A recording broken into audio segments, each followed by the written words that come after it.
So in this lesson, we're going to talk about solutions of equations. So we're going to look at some equations, and then we're going to determine whether a number would be a solution to that equation. So we're going to talk about what does it mean for something to be a solution, and then what is an equation to begin with. So remember in the previous lesson, though, we talked about algebraic expressions. So we gave examples of algebraic expressions. So you may recall what we discussed. So an algebraic expression is a collection of numbers, variables, operation symbols, add, subtract, multiply, divide, and grouping symbols. So we saw these were examples of algebraic expressions. Now, one thing you notice is that there's no equal sign in any of them. So these are not equations, these are just algebraic expressions. Okay? What we're going to do here, though, is we're going to talk about, well, what is an equation? Well, an equation is a mathematical statement that two expressions have equal value. So an equation, you can have an equal sign. So you're going to see this equal sign, and it's used to equate two expressions. So in other words, you'll see something looks like this. So let's look at some examples, and you'll see what we mean by an equation. So we could have something like 2x minus 3 equals 6. That's an equation. So if you look at this, on the left side I have this algebraic expression, this expression, and on the right side I have this expression as well. So I'm saying that these two expressions are equal. All right, so that's a definition of an equation, a mathematical statement that two expressions have equal value. So this left side is going to equal this right side. They have the same value. You could see something like this. You could see 6x minus 3 divided by 5 equal 2. That's also an equation. Again, the thing that makes this an equation is that equal sign. So I'm saying this expression is equal to this expression. The left side equals the right side. Okay, so those are all examples of an equation. Now, again, I'm using the variable x, but I could use any variable I want to. Now, remember, this right here, what I'm about to write is also an equation, and you use this equation in a previous course. So remember, area of a circle, so area equals pi r squared. That's an equation. Now, you learned this more in terms of a formula. So this is the formula for finding the area of a circle given the radius, but it's still an equation. I have this expression equal this expression. All right, so there's an equal sign. The left side equals the right side. So formulas are also considered equations. All right, so those are all examples of equations. Now, what we want to do, though, is determine what the solution is. Okay, now what this says right here is that an equation contains an equal sign, an algebraic expression does not. So when I went back and I showed you these examples we did in a previous lesson, these are algebraic expressions. Notice there's no equal sign.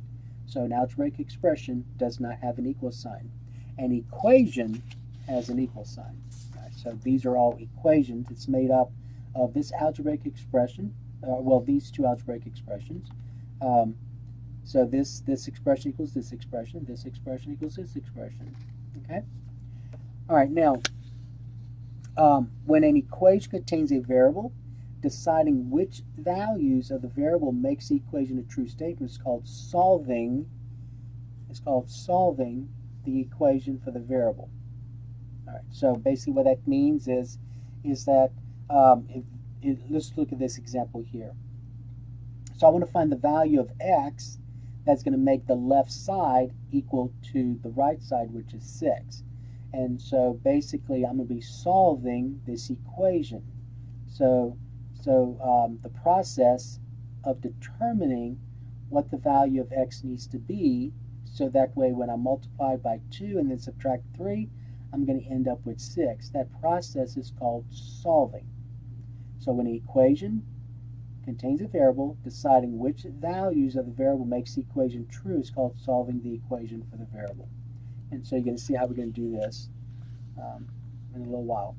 Okay, so the solution of an equation is a value for the variable that makes the equation a true statement. Okay, so let's look at an example, a simple example. All right, so let's suppose we had x plus 3 equal, let's say 5. Okay, so that's a simple example. X plus 3 equal 5. What do you think the solution is? Solution is blank. All right, well, I made this simple enough to where you can actually guess at the answer. What number plus 3 is equal to 5? All right, so if you guess 4, you're correct. So 2 plus 3 is equal to 5, so the solution is 2. Solution is 2, because 2 plus 3, solution is 2, since 2 plus 3 is equal to 5. Remember that 2 here takes the place of x. Okay? All right, now let's look at this. Let's look at this example. Decide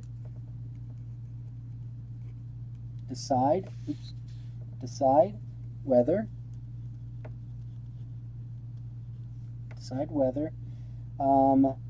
3 is a solution of 5x minus 10 equal x plus 2. So decide whether 3 is a solution of 5x minus 10 equals x plus 2. So this equation. So I want to know, will 3 be a solution to this equation?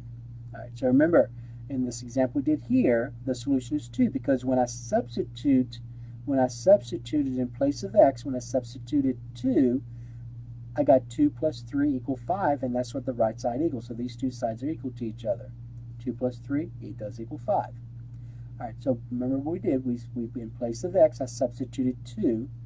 All right, so in place of x here, and I have x's on both sides, so in place of these two x's,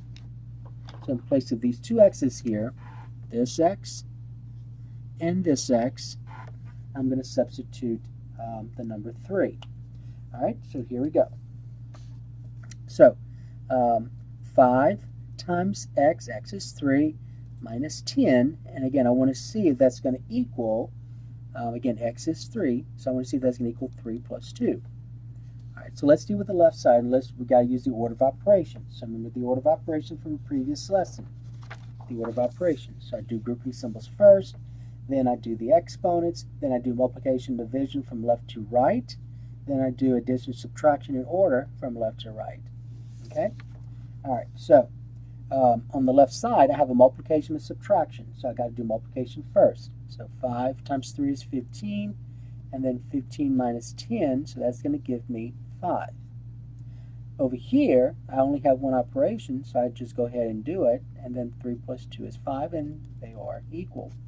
So decide whether 3 is a solution of this equation, and so the answer is, it is a solution. So we'd say, so the answer, you would say 3 is a solution. Okay? All right, let's look at one more. So it's not that difficult to understand. So let's say we had this. So let's say we had, so this is going to be the next one. So let's decide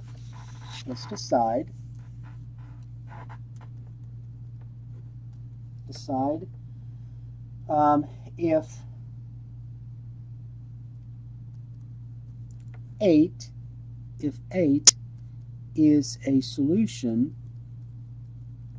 decide if 8 is a solution of this equation. So the equation is 2x minus 5 equals 5. All right, so basically to determine if this number is a solution, where we see the variable x, I'm going to circle the variable x, and it's only listed in one place here, and it's here. So in place of this, I'm going to substitute 8. But remember, when we read this means 2 times x. So when I rewrite it with the number, you're going to say 2 times 8. So in place of x, I'm substituting 8. And then minus 5. And then I want to see if that's going to equal to the right side, which is just 5. Now on the left side, I have to do some work. Now notice I have multiplication and subtraction. So according to the order of operations, I got to do multiplication first. So 2 times 8 is 16. And then 16 minus 5 is just 11. And the question is 11 equal to 5? And the answer is no. 11 does not equal 5.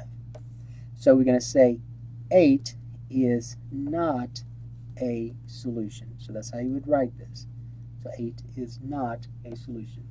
Okay, so that takes care of this lesson. Remember, in this lesson, all we were interested in determining was if a number represented a solution to an equation. That's all we were interested in determining. So we talked about equation, what makes an equation, what does it look like. We talked about, well, what is a solution, what does it mean, okay? All right, so that takes care of this lesson.